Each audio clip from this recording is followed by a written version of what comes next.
हैन अब सबभन्दा स्पेशल त म मेन आयोजकलाई पनि धन्यवाद दिन चाहन्छु हजुर जुन यस्तो रुकुमको यस्तो विकट भनौँ न एउटा ठाउँमा यति राम्रो गेम सञ्चालन गर्नुभएको छ अनि जुन अब हामी घरबाट आउँदाखेरि चाहिँ सोचेको थियौँ एउटा मनमा डर थियो कि कस्तो हुने हो झगडा हुने हो कि हुन्छ नि अहिले कति चलेको नि त जुम्ला हुम्ला है डोल्पा रुकुम डोल्पातिर झगडा हुने सिजन माहौलकै एउटा क्रिएट हुने जनताहरूले पनि नबुझ्ने खेलाडी पनि नबुझ्ने रेफ्रीहरू पनि त्यस्तै त्यो सब नेगेटिभ छ अहिले त्यो सधैँ छैन त्यसको ठ्याक्कै विपरीत भएको कारणले अहिले रेफ्री पनि राम्रो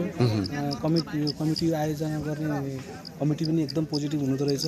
प्लस अनि जुन यो खेल्ने तरिका ग्राउन्डदेखि लिएर सबै यति राम्रो भएको कारणले हामीलाई खेल्न पनि एकदम भित्रबाट फिल आइरहेको थियो जहाँ मफुसल गोल्ड कपहरू खेल्न आए जस्तो फिल भइरहेको छ ग्राउन्ड देखेर चाहिँ र अनि भयो जुन आयोजना जुन गर्नुपर्छ यो साल अलिकति कमी त थियो होला जस्तो कस्तो किसिम अब भोलिका दिनहरूमा आयोजकले फेरि यस्तो किसिमको गेमहरू आयोजना गर्दा के कुराहरूमा सुधार गर्नुपर्छ एउटा केही त्यस्तो छ म त जस्तै अब यो माहौल जस्तै यो पश्चिमी हाम्रो यो माहौल छ नि हजुर यहीँको लोकल भाइहरू जस्तै टुर्नामेन्ट गर्छन् है सबभन्दा एउटा प्लेयरको चाहिँ मैले देखेँ प्लेयरलाई चाहिँ एकदम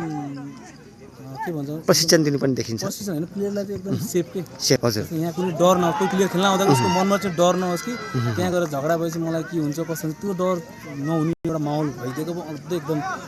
बेटर हुन्थ्यो होइन त्यो अलिक छैन पनि जस्तो लाग्यो यहाँ चाहिँ भोलिका दिनमा त्यो आयोजन सुधार्नु पर्ने आयोजक एकदम कोही प्लेयरलाई केही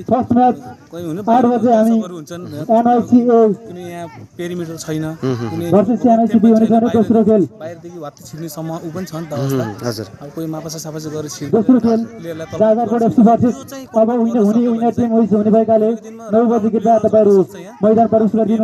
यो रुकुमी पश्चिमी रुकुमी चौरजारी हजुर जनताहरूलाई खुसी बनाउन सक्छन् जस्तो धन्यवाद